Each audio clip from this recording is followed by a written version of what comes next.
And welcome, welcome, welcome. This is Peter Winnick. I'm the founder and CEO at Thought Leadership Leverage.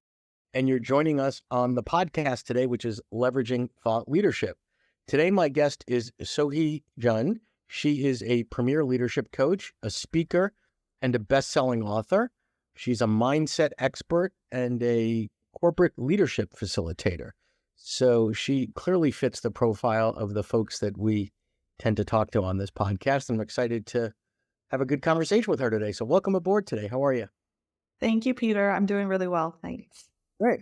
So let me ask you one of my favorite questions around this, which is how did this happen? How'd you get here? Because I have yet to meet anyone that said, well, since I was 7, I dreamed of being a author, coach, facilitator. Like, it's usually non-linear.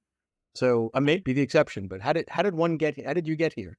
Yeah, I love this question. And it really reinforces for me when I look back the following the breadcrumbs. And I'm a firm believer that when you follow where there's energy and where you feel in flow and where you feel you have the most impact, that's the intersection of doing really great stuff in the world. So to answer your question more directly, Peter, I was innately and have been fascinated by people and doing the hard work of integrating into a new culture at the age of 6. I wanted to fit in and I wanted to belong. And that propelled me into a lifelong love of connection and people. So fast forward to college when we're Right. making that really hard decision of like, what do we want to do for the rest of our life? Which everyone should make that decision at 18. In college, right, Right. right. Right. So, as I was grappling with the same question, I just had to get real and say, look, mom and dad, a life of medicine is one that I know you would be traditionally proud of. However, that's not one that I can really give my energy and love to. And I made the decision to go into industrial organizational psychology, otherwise known as organizational Yeah. psychology. So that led me into a career, a really broad career doing very interesting, impactful things for organizations, working with leaders and teams, strategy, culture, employee engagement, talent, all the stuff that's talent management. But was that as an internal resource, as an employee of? Yeah. Okay. Yes. So I think most people understand sort of that function and the role and all those other things. Yeah. When you're an employee, you don't have to worry about, sending invoices, getting clients, where the next paycheck's coming from, et cetera, Right. et cetera. So now you take those skills and apply it to a bigger universe, right? How Yeah. does how did that transition go for you? It was very clunky. I'll say that. Lucky, honestly. Yeah.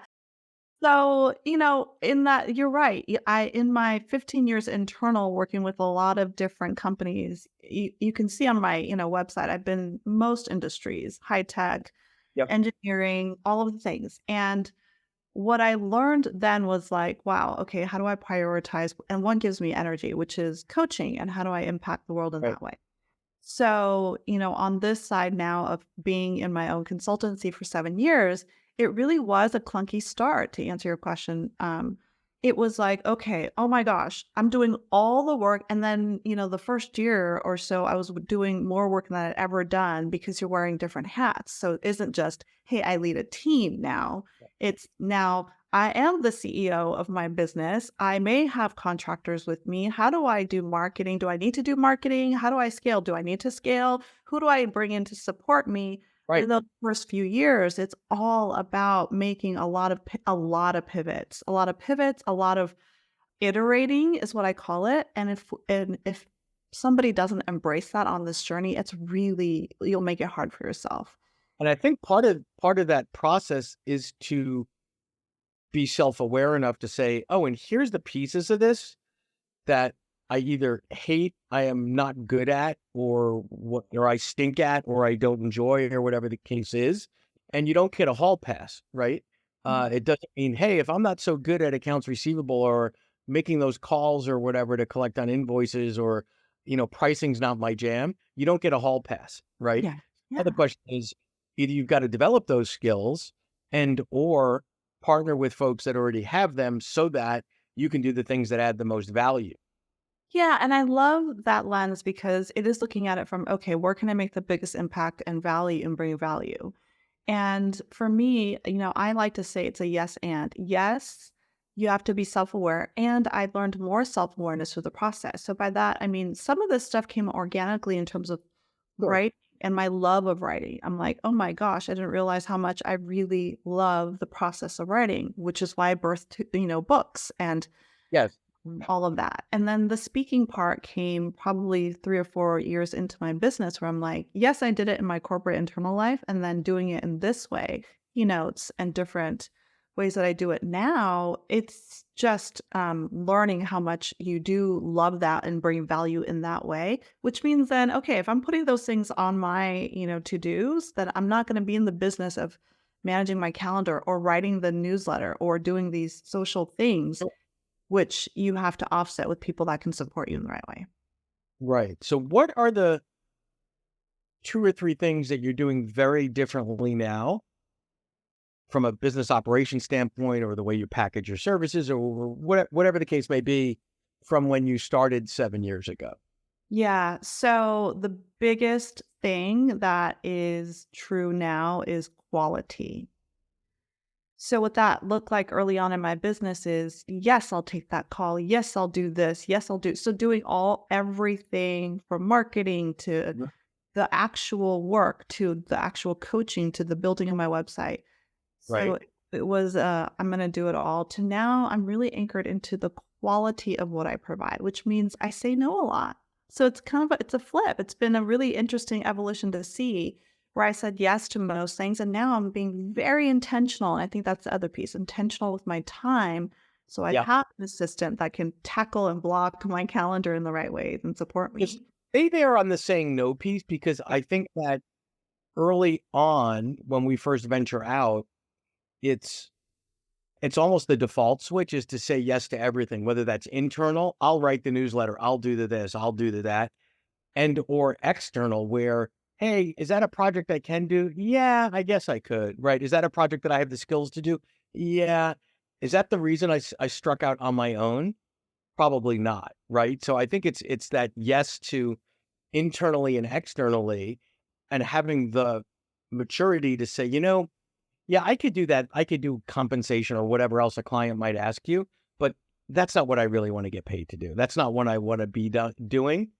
And that takes a lot of courage sometimes, because sometimes the P&L that month might say, yeah, yeah, take it. We need the revenue. But that's a bad cycle to start, isn't it? Oh, Peter, I mean, you're honing in on something that I think really makes it or breaks it for people having their own consultancy or, small consultancy. I think to your point, like this has been 2 rounds of my entrepreneurship life. So early on, it was that yes, yes, yes, yes. And so what that looked like for me is I was taking on all the change management projects because it was available. People didn't quite know how to leverage me because I wasn't marketing myself in a specific way. And they're like, we're just going to throw projects at you. And I said, okay. And literally, Peter, I was working 60, 70 hours a week, way more, getting revenue, certainly getting paid, Yeah, and entirely miserable. I was completely like, this is not what I came out to do. right, And so that right. was lesson 1. And on this side of it, understanding what I want to do and anchoring to saying no and yes to the right things. It's a practice and a muscle to build, and it's really difficult and it is courageous. If you're enjoying this episode of Leveraging Thought Leadership, please make sure to subscribe. If you'd like to help spread the word about our podcast, please leave a 5-star review at ratethispodcast.com/LTL and share it with your friends. We're available on Apple Podcasts and on all major listening apps, as well as at thoughtleadershipleverage.com/podcast. Well, and then I think an extension of that, and I'd love to get your take on this, is sometimes early on, that first 6 months, year, 18 months, whatever, seems really, really easy, right? And what I mean easy is you put out to your network, hey, I'm doing my own thing now, and there's all that low-hanging fruit. Now, some of it you might not have chosen to pick and wouldn't do today. So it's Mhm. like I asked, and then I've got a full book of business.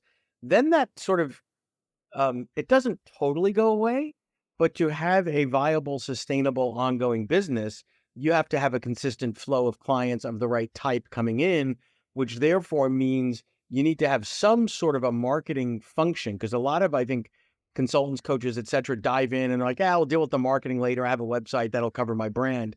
But marketing, meaning marketing for the purpose of net new client acquisition. So can you touch on that for a moment? Yeah, I think I was in that early on, meaning, yes, everyone wants, they're so helpful. People want to help you when you're out Sure. on, and so it's a very, it is that easy kind of low hanging fruit stuff that you take on. And Right. then for me, the journey has been, okay, I want to consistently grow in the right way, which means at some point I've got to go beyond my network, who I love and still, maintain relations with. And it's an important part of my business to keep connected to them. And then the question to your point is, how do you grow in a way that is aligned to your business and values and the ways that you want to grow? And for me, that's been a non-negotiable in the sense of, like, I'm not going to do it when I'm not busy or being haphazard with it. Right. And I think a lot of coaches, consultants, and the people in our world get in the mindset of like, oh, I'll get to that when, I have a minute, meaning I'll get to the newsletter or I'll do this thing. Right. Right.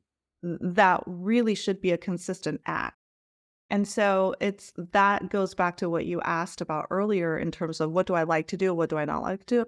I don't want to be in that business. So I brought in somebody on my team to help me do the marketing and the newsletters consistently so that I can take it off my plate and still grow organically. And how do you deal with the issue? Well, there's two issues I'll throw out there. Pricing, but not just pricing in terms of, hey, here's the engagement, here's what it's going to cost. But I think that it's a really awkward place to be as both the CEO, the negotiator, the salesperson, and the product delivery person, right? Like how how do you thread that needle? Because Well, often, I'll tell you what I'm asking. Because oftentimes, what I find is the only person that wins in the case where that's so is the client, because you either lower your price or give away more stuff or get more flexible on something, right? Because you don't want to be sort of the tough one, but you have a fiduciary responsibility to yourself to do things in a way that are financially and fiscally responsible. agree. I think though why it's worked for me is that I'm always keeping a beat on what's the kind of the economic trends out there, right? So you meet with people, you get a sense of what are people charging, and I'm a firm believer of being transparent and open about these things. Yes.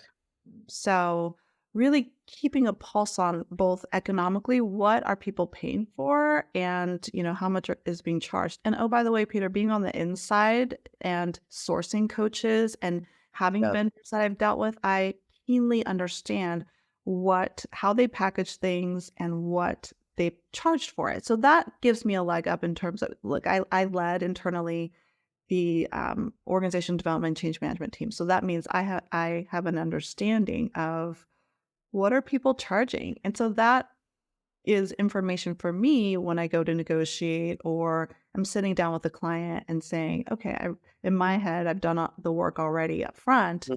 of identifying what's fair, what am I going to provide, how many hours am I really going to put into this, what is this worth, what's the market paying. I do all of that research. And quite honestly, Peter, on this journey, I found that I really love and enjoy the negotiation aspect of this work, which I thought I would hate. Oh, that's interesting. Yeah, Interesting. yeah. And in terms of the sweet spot now, what's interesting I find is the longer someone's been doing their thing, the smaller, if you will, their sweet spot gets. Because now they can identify, I am world class at solving these types of problems for these folks. Is Yes. that does that ring true? Yeah, it absolutely does. And also by, where you feel you add the most value. So I started out broadly coaching at the what I would call mid-level and really understanding that space. And in time, I've found, look, I coach from lived experience. So my niche is working with female leaders. Yep. And then going even further into, okay, well, I work a lot with Asian female leaders and like Yep. finding more and more sweet spots. So I think that's definitely been true for me. And it doesn't have to be for everyone, but yes. And I'm wondering, Peter, is that true for you?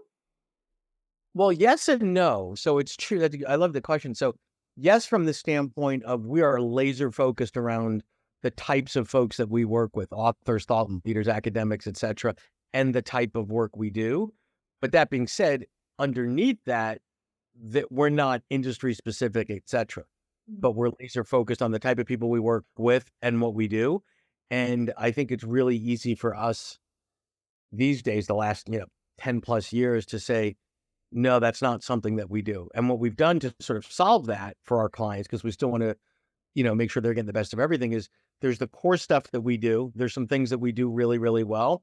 Then there's some other things that we know our clients need, want, might have use for.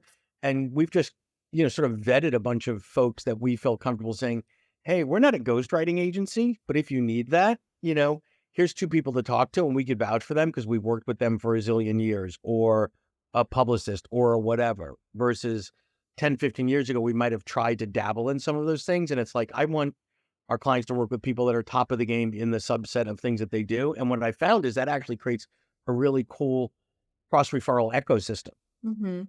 Mhm. So I think it's kind of weird in that the less you choose to do in terms of what is your core, the easier it is to partner with others where you're not competing and, you're all of a client service mindset and saying, hey, I'm best in class at this, you're best in class at that. We share the same clients, but we're not sharing the same budget from that client, which makes that Yeah. really, yeah.